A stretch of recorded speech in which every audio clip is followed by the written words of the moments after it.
All right, guys, so we're going to do dividing rational expressions. So I'm going to start with how we divide fractions. So thinking back to middle school.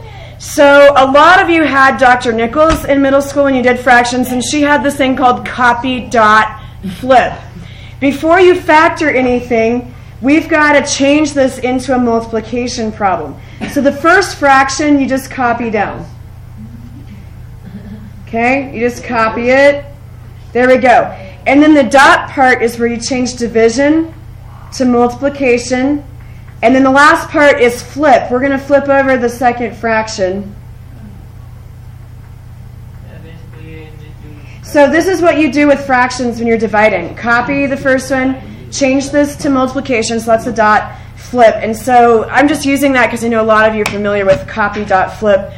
Some of you may have learned invert and multiply. So there's all these different ways to remember. But when you're dividing fractions, you change it to multiplication, flip this over, and then we do everything we did in the last lesson, which is we're just going to factor everything and cancel. So basically it's going to end up 18 divided by 14. I don't remember, but we'll find out. So on this first part, 18 actually goes into 54. So I'm going to take an 18 out of both of those, and I'm left with x plus 3. And then down here, this is a trinomial with a leading coefficient of 1. So think back to factoring. This would be the x, multiplying to make 40, and adding to make negative 13. You can cross out the denominator and denominator. Oh, this one with this one. You're right. So we don't really... Yeah, I wasn't paying attention. So you guys are right. We could have just go ahead and... Since this and this are exactly the same, we could go ahead and cross those out without factoring, so that does work. And so I'm going to have this on the top, and this will be on the bottom, so I want to factor this out. And I'm trying to think, does 14 go into 42, or just 7? I think 14 does. Yeah, and then it'd be x plus 3. So we can cancel the x plus 3's, and then if there's any numbers out here, we want to reduce those. So they're both even. We can divide both of them by 2. Which leaves us with 9/7. So you want to make sure if there's anything out in front of all the parentheses that you take care of that as well. It's just a normal little fraction. We will leave it improper. You do not have to change it to a mixed number. This is how it's going to look on all of my answer keys. So good eye, guys, seeing that we didn't have to factor that out. So the main difference today is that we have to copy, dot, flip. So on number 6, I'm going to go ahead and copy the first fraction down. If I wanted to, I could go ahead and start factoring there. But I'm going to change it to multiplication first.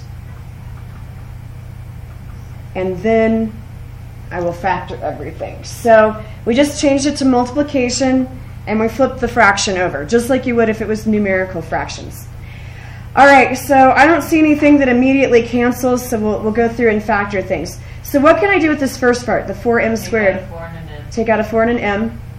And then what goes in the parentheses? M minus 1. 1. You got to have something there. So if you took everything out, there's still a 1 left. Okay, so that was taking out a common factor. Down here, we're looking at the x thing that we did before. We had a shortcut with the x, which I think we can probably do in our heads. Multiplies to make 14, adds to make 9. So it's going to be m plus 7 and m plus 2. All right, then up here, same kind of thing, except this is negative 14 and positive 5. So m plus 7 and m minus 2, yes. And then I have an m minus 2 down here. You can't do anything with that. You could put parentheses on it if you want, just to make it look like everything else. So the m minus 2's will cancel, the m plus 7's cancel, and that's it. So we're left with 4m and m plus 1 in the numerator, m plus 2 in the denominator. You can distribute the 4m out on the top if you want to. That's sort of an optional step. Oh, sorry, off the screen. So let me put that up there. So we just rewrote everything that was left. And as I was saying, you can distribute the 4m out on the answer if you want to, but I will not make you do that for today's assignment. Just realize if you ever were taking a standardized test and they had 4m squared minus 4m, that it would be the same thing. Okay. Yeah. So, everybody got it? Yes, ma'am. Let's do number 7. So, I'm going to copy down the first fraction. Oh, I just wrote 27, so 21. Oops. 21p plus 27. And then I'm going to change division to multiplication and flip this fraction. And I do not see anything immediately that would cancel where they're exactly the same things. So we'll factor and see if we can find some factors that cancel. So on the top of the first fraction, it looks like we're going to be looking for 2 factors with p in them, where the numbers multiply to make 36, add to make 13. So it would be 9 and 4. So p plus 4 and p plus 9. What could I do with 21p plus 27? Take out a Take 7. 3. Can't take a p out of both, but you can't take 7 out of both either. 3. Take out a 3. So that would leave me with 7p plus 9. And then up here, what can we do with 35 and 45? 5. Take out a 5, so we'd be left with 7p plus 9. Aha. And then down here, we can also take out a 5, and we'd be left with just p plus 9. So I do see some things we can cancel. So this 7p plus 9 will cancel with 7p plus 9, p plus 7 with p plus 7, and then the 5s will also cancel. I'll scoot this up so I'm not off the screen, and we'll have p plus 4 over 3, and that's it. So we didn't actually have to divide or multiply anything. But like I talked about yesterday, you could, in theory, multiply with lots of distribution, everything across here and everything across here, and this is what you get. But this is easier to factor and cancel. So, all right, let's go ahead and go on to number 8. So on the top of the first fraction, what could we take out? 2 and a 2 and an m, and then what goes in the parentheses? M minus 5. Good deal. Now on the bottom, I see an m cubed and an m squared, so we can take out 2m squared. You want to take out the most that you can, and then that would leave us with m minus 4. Oh, and so I forgot to flip this, so I'm going to go ahead and make times, and I'm going to flip this around. So you see where it says 4 minus m? You could, but we don't want to. So there's a trick. This would be the same thing as negative m plus 4. So what I'm going to do is I'm going to factor out a negative 1 and then make this m minus 4 in parentheses. Why would I want to do that? Because you can cancel out. Because then I can cancel it out down here. You never want those variables to be rearranged and have the negative. And so I've kind of combined a couple steps here. I'm sort of flipping it in my mind. So this is going to go on the bottom now. So we're going to multiply to make negative 20, add to make negative 1. So that's going to be m and m. What would my numbers be? 4 and 5. 4 and 5. Which one's negative? 5. 5. So minus 5 and plus 4. So I can cancel out the 2's. I have m and m squared. So down here I have m and m technically. So this m goes away, and then I'm going to take the power off this and make it just first power. So there's still an m left. And then the m minus 4's can cancel, and the m minus 5's can cancel. So I'm left with just negative 1 on the top, and m times m plus 4 on the bottom. So when everything cancels on the top, remember there's got to be something there. The numerator never goes away. Sometimes the denominator does. The numerator never goes away. Okay? And sometimes they'll put this negative sign out in front of the fraction bar, but it's okay being in the top. All right, so something we hadn't talked about in great detail in the last 2 lessons, but we have done, we did factoring. It's going to show up on this one, and that's the slide divide bottoms up factoring. So I'm going to go ahead and rewrite everything first. So I'm going to have 2x squared minus 6x minus 56 over 5x plus 2. I'm going to change this to times. I'm going to rewrite this.